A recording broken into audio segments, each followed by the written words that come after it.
Well, if Biden's failing, then the economy might not be far behind. The Fed today raising interest rates again, this time by 75 basis points, the fourth rate of the year. What does that mean?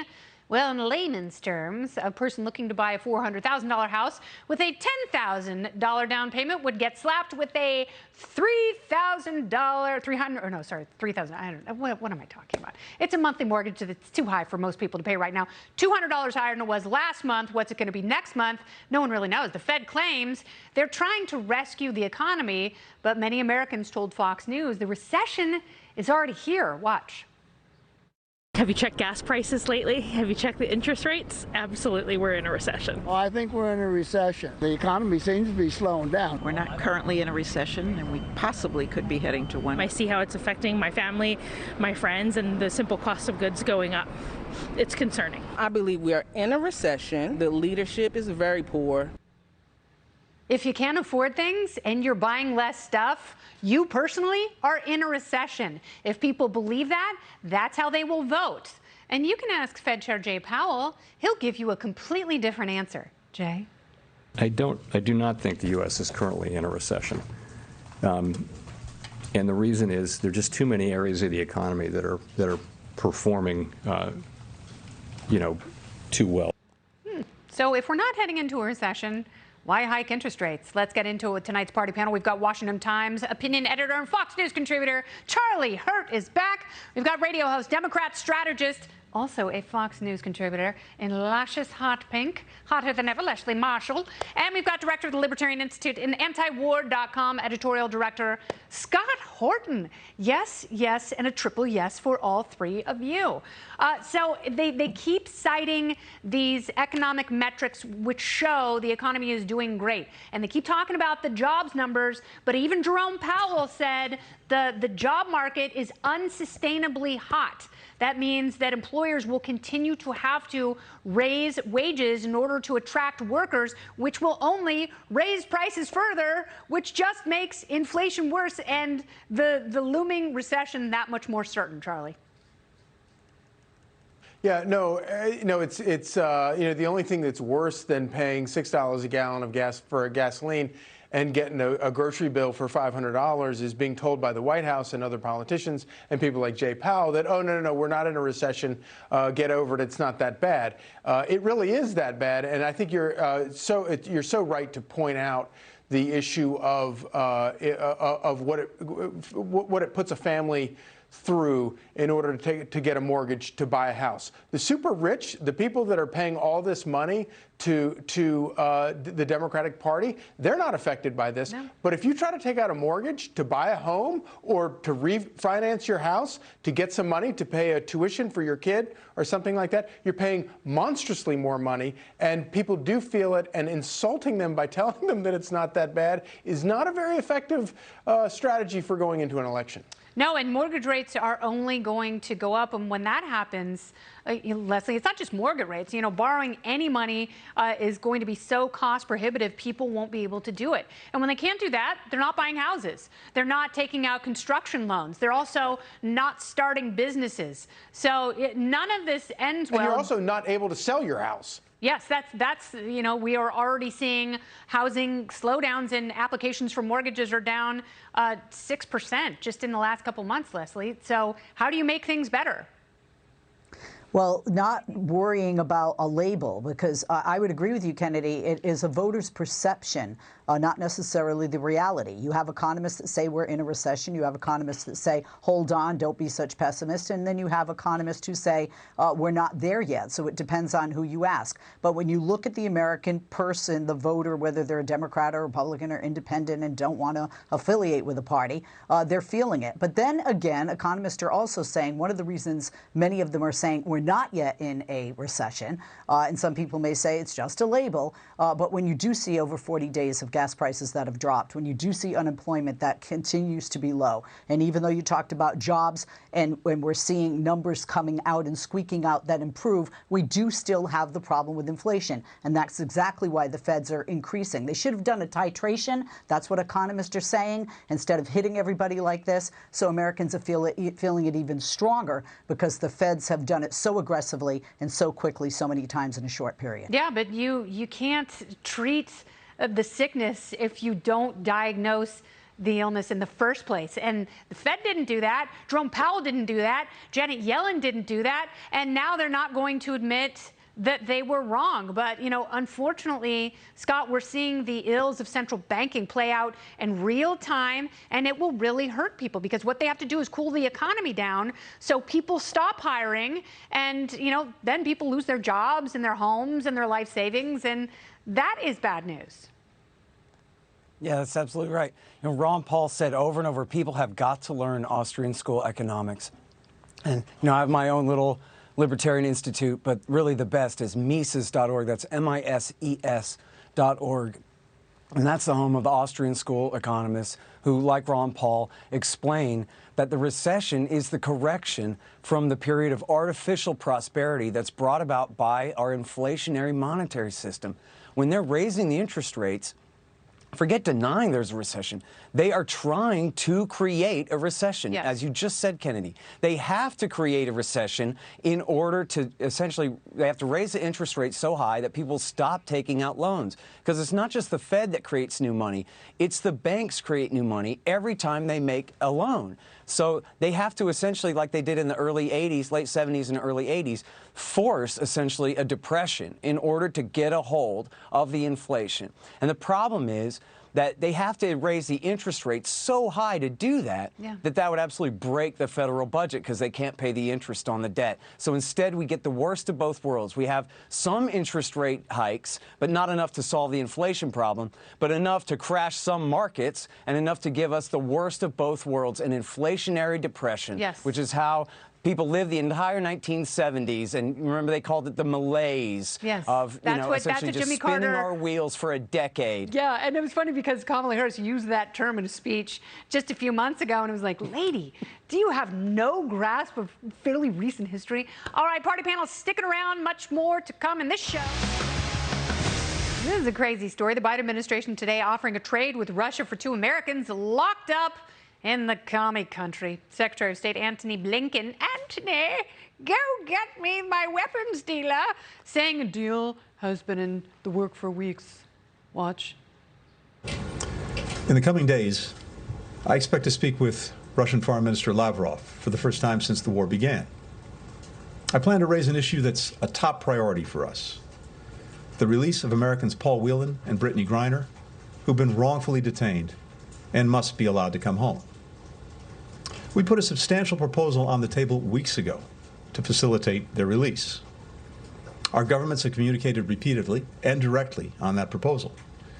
And I'll use the conversation to follow up personally and, I hope, move us toward a resolution. Wow, what a fireball. He really inspires confidence. WNBA star Brittany Griner currently on trial for having cannabis oil cartridges in her luggage. She's facing 10 years in prison if she's convicted. Paul Whelan has been locked up since 2018 on seemingly trumped-up espionage charges. So how are we going to pull Paul and Brittany out?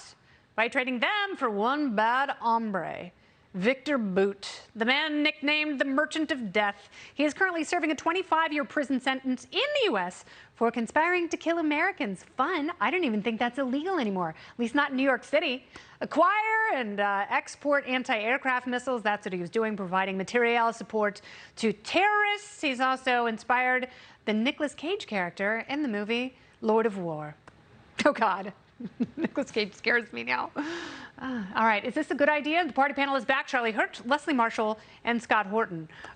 Maybe another administration could negotiate this, Charlie. I don't trust Antony Blinken as far as I can throw him, and I don't trust the president. Maybe we could trade Antony Blinken for Brittany Griner. That would probably be a pretty good trade. No, this is the best deal that we're going to get. The idea that you're going to get a pot smoker in exchange for a weapons dealer is this perfectly encapsulates the entire Biden administration. But then again, the Biden administration has also sent, several $100 billion worth of weapons to that part of the world. And so, there's a lot of work for a weapons dealer to be done over there. And the only people that are thriving under the Biden administration are weapons dealers and human smugglers. Yeah, that's absolutely true. So, Leslie, I love that we're matching. I love our color wheel.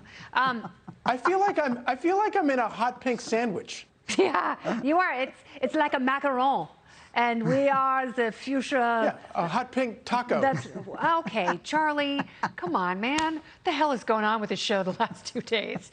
All right, so Leslie, doesn't this just give incentive to bad countries and bad actors to nab Americans and charge them with anything because on the back end they're going to get a great deal?